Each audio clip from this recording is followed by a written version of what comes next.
Alright guys, we're going to learn how to solve systems by graphing today. So in this chapter, we're going to learn 3 different ways to solve the system of equations. We've got graphing, substitution, and elimination. Well, the first method that we're going to focus on is graphing. So when we're solving system of equations using graphing, there's 3 main steps that we need to follow.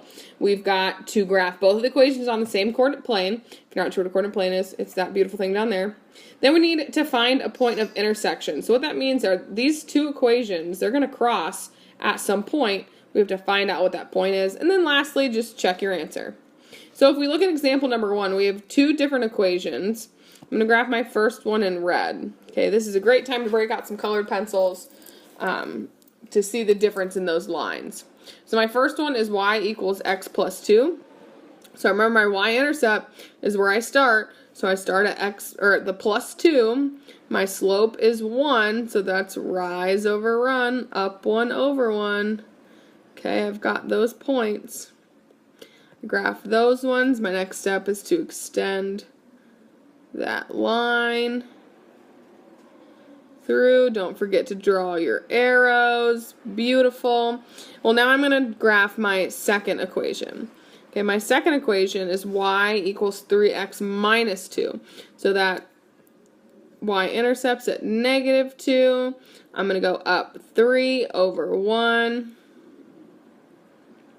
And you're going to start to see where they overlap. So again, I'm going to graph some points.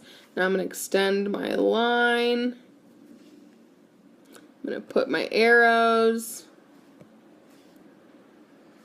So when I look at this graph, I need to find my solution. And my solution is where those graphs intersect. So you can see it's at that point right there.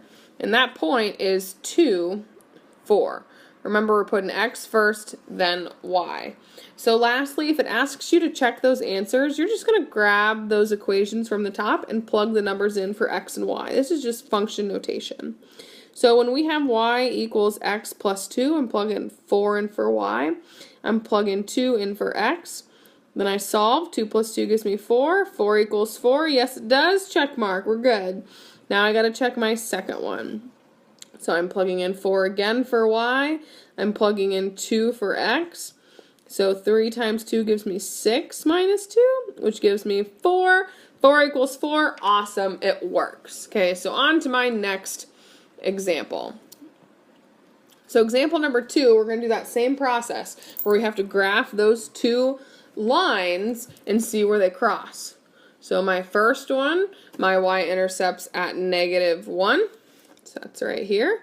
My slope is 5 over 2. So that's up 5 over 2.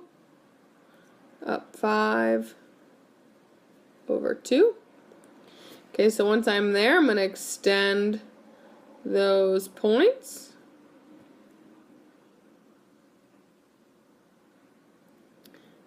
And I'm going to draw those arrows on both ends.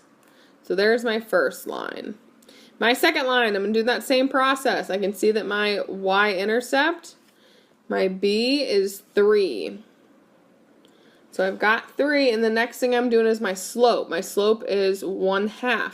So that's up 1 over 2. Up 1 over 2. So there's those lines, or those dots. We make that line. Awesome. We put our little arrows at the end of it.